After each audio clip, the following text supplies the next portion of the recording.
அதாவது ஒரு நவம்பருக்குள்ளே ஒரு படம், அது சீக்கிரத்தில் அனௌன்ஸ் பண்ணிடுவோம் சார். அதுக்கான டிஸ்கஷன் நடந்துகிட்டு இருக்கு சார்.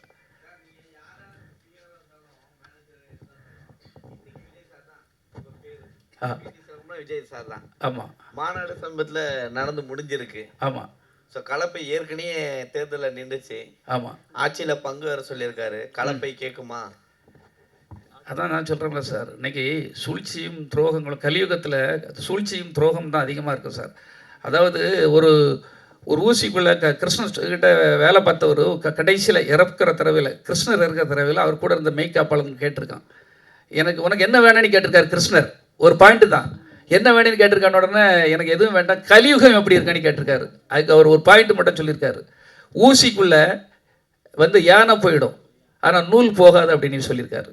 அது என்னென்னா, எவ்வளவு கெட்ட சக்திகள், எவ்வளவு துரோகங்கள், தப்பு பண்ணுறவங்கெல்லாம் அந்த தப்பான செயல்கள்லாம் காதுக்குள்ளே அழகாக வந்துடும். ஆனால் நல்லது பண்ணுறத இப்போ நான் கலப்பை மக்களுக்கு மூலமாக 40 பள்ளிக்கூடங்கள், அரசு பள்ளிகள், 40 கலையரங்கங்கள் கட்டி கொடுத்துருக்கேன். அது எந்த அளவுக்கு வெளியே தெரியும்? ஆனால் சாதாரண ஒரு நடிகர்களோ ஒரு நடிகையோ எங்கேயோ போய் நின்றுட்டு நோட்டை கொடுத்து அதை பண்ணிட்டாங்க இதை பண்ணிட்டாங்க, அத்தனையிலும் தலைப்புச் செய்திகளாகும்.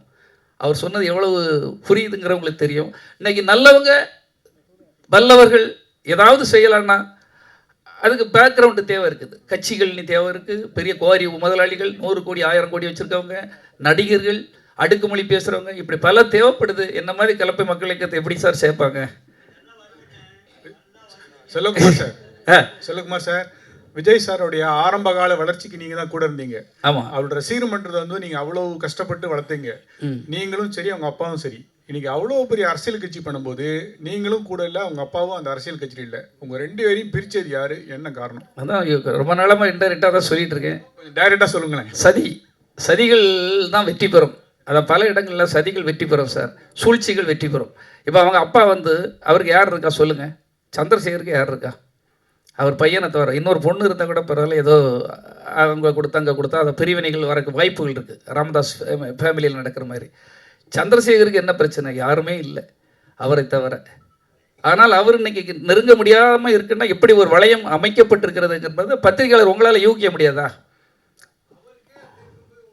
அப்போ நான் எப்படி, நானும் ஒரு கிள்ளைக்கிற மாதிரி உங்களை மாதிரி ஒரு ஆள், என்னுடைய சாமர்த்தியத்தாலும் சாதுரியத்தாலும் நான் அவ்வளோ ஈஸியாக அவ்வளோ அடங்கி போகிற ஆள் கிடையாது. அது மட்டும் உண்மை.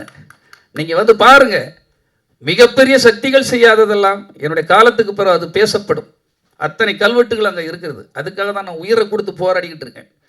தர்மம் வெல்லுமா, நியாயம் வெல்லுமா, இல்லை துரோகங்கள் வெல்லுமா, கவர்ச்சி வெல்லுமா என்பது கடவுள் சொல்லட்டும். கடவுள்கிட்ட, பத்திரிகையாளர்கிட்ட, உங்கள்கிட்ட ஒப்படைச்சிடுறேன்.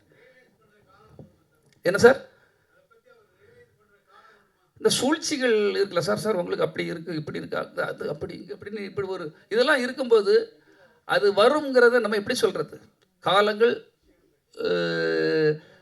அதாவது நல்லவர்கள் கூட போய் சேரணும் சார், நல்லது சொல்லவங்க வேணும் சார். இப்போ நான் உதாரணத்துக்கு கேட்குறேன் சார், இவ்வளோக்குள்ளே நீங்கள் கேட்குறனால, கன்னியாகுமரி மாவட்டம், திருநெல்வேலி மாவட்டத்தில் என்னுடைய ஆளுமை சக்தியில் ஒரு தனிநபராக, அதாவது பெரிய கட்சியிலேருந்து எல்லாம் செய்திருக்கலாம், தனிநபராக இன்றைக்கி அவ்வளவு ஒரு பெரிய ஒரு படைகளையோ பெரிய ஒரு சக்தியையோ பெரிய நடுநிலையாளர்களை ஈர்ந்து வச்சிருக்கிறேன். அந்த என்னுடைய ஒரு செல்வாக்கு எந்த எம்ஜிஆர் எப்படி எதிரியாக இருந்தாலும் கூட இழுத்துக்கிடுவார், கலைஞர் எப்படி சாதுரியம், எதிரியாக இருந்தாலும் அவங்க கட்சிக்கு பலம் வேண்டும். ஒவ்வொரு மாவட்டத்தில் அங்கே காவலன் மாதிரி, ஊர் காவலன் மாதிரி வேணும். அப்போ ஏன் என் பேர் அங்கே அடிபடாமல் இருக்குது? நான் கேட்குறேன், உங்ககிட்டே கேள்வி கேட்குறேன், நீங்களே எழுதுங்க, நீங்கள் தான் சொல்லணும். இப்போ ஒவ்வொரு ஊருத்துக்கும் அந்த இடத்துல வெற்றி பெறணுங்கிறதுனா ஒரு தலைவருக்கு எண்ணமாக இருக்கும். ஒரு சிஎம் ஆகணும்னா எல்லா இடத்துலையும் போய் ஜெயிக்கணும். அப்போ கன்னியாகுமரி மாவட்டத்தை பொறுத்த மட்டும் திருநெல்வேலி மாவட்ட எல்கைகள் எல்லாம் என்னுடைய செயல்களும் திட்டங்களும் அங்கே மிகப்பெரிய அளவில் கொண்டு சேர்த்துருக்கேன். வெறுமனே அவர் அப்படி பண்ணிடுவார், இப்படி பண்ணிடுவார், பண்ணுவாருங்கல்ல, செய்து காட்டியாச்சு. எந்த ஒரு அரசியல் பின்னணியும் இல்லாமல், படைபலமும் இல்லாமல் செய்து காமிச்சாச்சு. அவர் சொன்னார்ல, வள்ளலார் அவங்க பேரவை தலைவர் இருக்கார், அவர் சொல்கிறார், நான் சொல்லலை. நீங்கள் எல்லாருக்கிட்டையும் போய் கேளுங்க அங்கே போய். அப்போ என்ன மாதிரி ஒருத்தரை பயன்படுத்தணும் பிற கட்சிகள்லாம் விரும்புகிறாங்க. உங்களுக்கு ஒன்றும் புரிஞ்சுக்கிடுங்க, நான் யார்கிட்டையுமே பிடி கொடுக்கல. என் தலைவன், நான் வாழ்க்கையை ஒருத்தனுக்காக வாழ்ந்தேன், அவனுக்காகவே தியாகம் செய்தேன், அவருக்காகவே பார்த்துக்கிட்டு இருக்கிறேன். எல்லாத்தையும் கொடுக்கக்கூடாதுன்னு சொல்லல.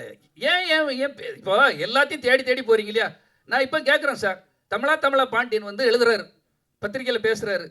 பிடி செல்வகுமார்ங்கிறவர் இருக்கும்போது தான் நம்பர் 1ல் அவர் வந்தார். ஏஆர் ரஹ்மான் நம்பர் 1ல வந்தார். விஜய் ஆண்டனி பெரிய ஹீரோ ஆனார். விஜய் சேதுபதி ஹீரோ ஆனார். பிடி செல்வகுமார் இருந்தார். வியூகம் வகுப்பதில் பிடி செல்வகுமாரோட பெரிய ஆளா ஒரு பிரசாந்த் கிஷோர். பீகாரில் டெபாசிட் இழக்கிற ஆளை கொண்டு 10,000 கோடியை கொடுத்து அவனை கொண்டு சேர்க்குறீங்க வியூகம் வகுக்கணும் அப்படின்ட்டு. இந்த ஊரில் என் மண்ணின் புவியியல் அமைப்பு, கட்டமைப்பு, பேச்சாளர், எழுத்தாளர், பத்திரிகையாளர் என்னை விட அவர் சொல்றார் 10 மடங்கு சமம் அப்படின்னு. நீங்கள் வேணா எல்லாம் பேட்டிகளில் இருக்க அதை வேணா பாருங்க. பிரசாந்த் கிஷோரோட 10 மடங்கு வீராதி வீரன், திறமையாளன் பிடி செல்வகுமார்னு பேசியிருக்காரு. உங்களுக்கு அது தெரியும் சார். செல்வகுமார் சார் அதே மேடையில தான் அவர் சொல்லியிருக்காரு, திமுகவையும் பாஜகவையும் நாங்க வந்து எதிர்க்கிறோம் அப்படின்னு சொல்லிட்டு. டிவிகே விஜயை வந்து கலப்பை மக்கள் எதிர்க்குமோ ஒருவேளை எலெக்ஷன்ல, தேர்தல்ல?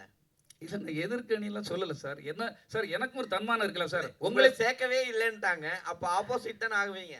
அது காலத்தின் கட்டாயம் தான். நான் இன்னைக்கு வர நான் இதுக்கு இல்லை. என் தலைவன், நான் அவரை நேசிக்கிறேன். விஜயை வந்து நான் வளர்த்து விட்டவனை எப்படி சார் நான் வந்து அவரை குறை சொல்லுவேன்? நான் அவரை வளர்த்து விட்டோம் சார். வீட்டுக்குள்ளே சாப்பிட்டவங்க, ஒரே குடும்பத்திலிருந்து குடும்பத்தை கடைசி வரை பிரிக்காம இருந்தவன். நான் இருக்கிறத ஏதாவது நெகட்டிவான நியூஸ் வந்துதா சொல்லுங்க பார்ப்போம். ஏன்னா அவர் மேடையிலேயே அதிமுக இல்ல, காணாம போயிடுச்சுன்னு சொல்லியிருக்காரு. அதிமுக தொண்டர்கள் வந்து இதுக்கு தான் ஓட்டு போட போறாங்க அப்படின்ற மறைமுகமா வாங்க அப்படின்னு கூப்பிடுறாரு. ஸோ அப்படி இருக்கும்போது கலப்பை மக்கள் வந்து ஒருவேளை உள்ள சேர்க்கல அப்படின்னா எதிர்த்து நிற்குமா? விஜயை பத்தி கிழிக்குமா தேர்தல்ல? சார், தேர்தலில் வந்து இன்னைக்கு வரை நான் முடிவு எடுக்க முடியாத சூழலில் தான் இருக்கேன். தேர்தல் நிற்காம கூட போகலாம். ஆனால் கண்டிப்பாக நான் நிற்பேன். ஏன்னா என்னுடைய மக்கள் அனைவரும், அதாவது நீ வந்து அதிகாரம் இல்லாமல் இவ்வளவு செய்கிற, நீ அதிகாரத்துக்கு வந்தால் பிடி செல்வகுமார் என்ன செய்வார், அவருடைய ஆளுமை என்ன அப்படின்னு அந்த மக்கள் பேச ஆரம்பிச்சிருக்காங்க. நம்மளை கண்டிப்பாக வரணும்னு எல்லாரும் விரும்புகிறாங்க. ஆனால் நான் வாரேன், என்னையும் சேர்த்துடுங்க. ஏன்னா விஜய் சாரை பற்றி உங்களுக்கு தெரியும்.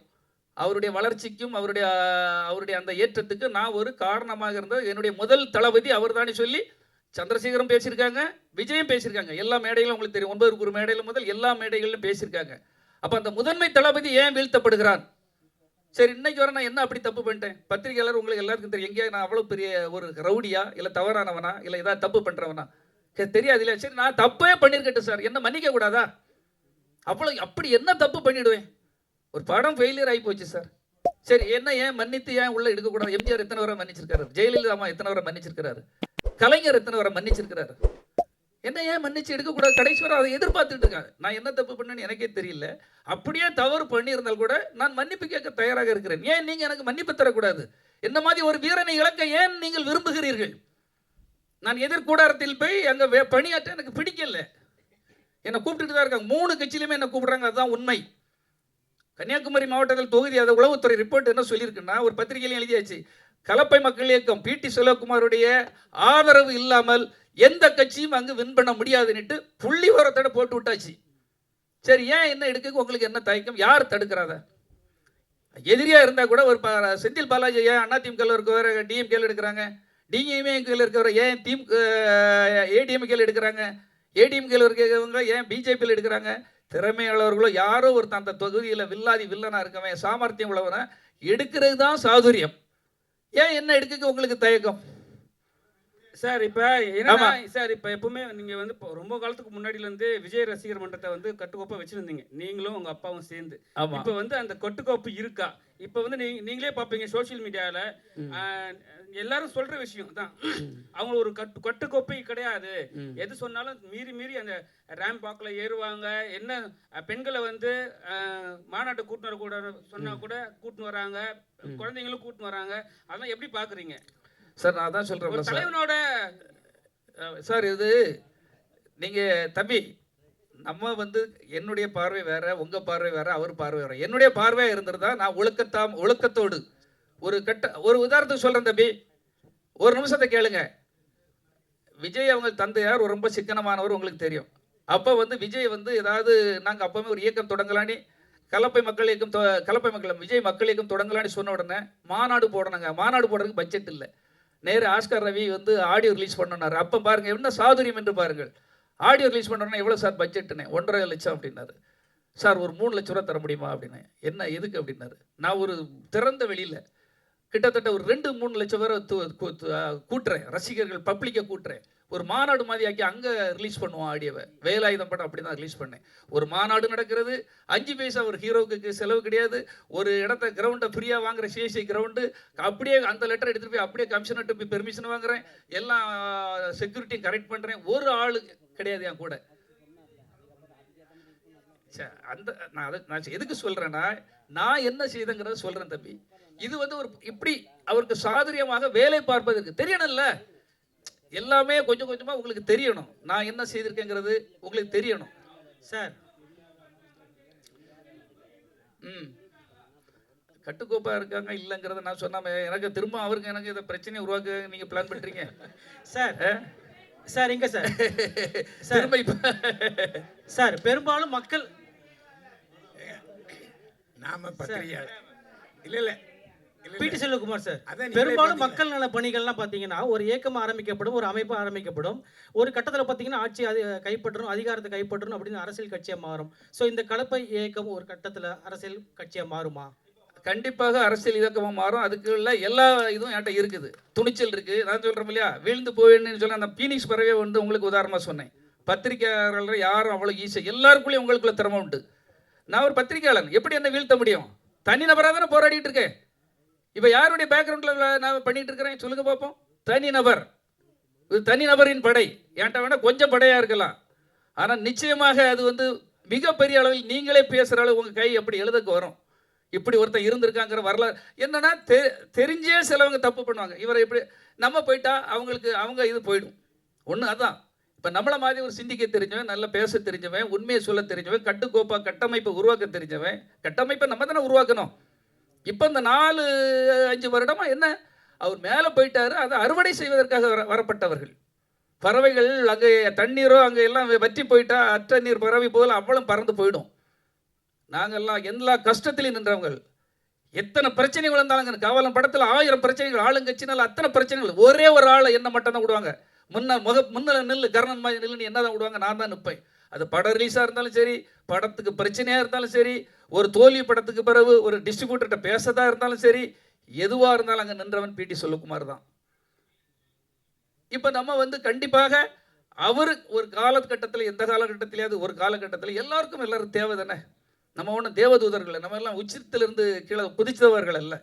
அது என்னைக்காவது எல்லாருக்கும் தெரியும். இல்லை கூட இருப்பவர்கள் ஏதாவது மாறுவாங்க. அந்த மாற்றங்கள் நிகழும்போது நிச்சயமாக நம்ம அவங்க கூட பயணப்படுவோம் என்பது தான் என்னுடைய எண்ணம். ஆமாம்.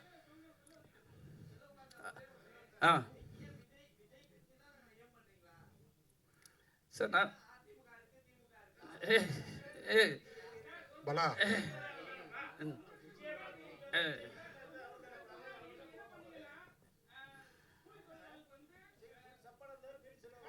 இல்லை என்ன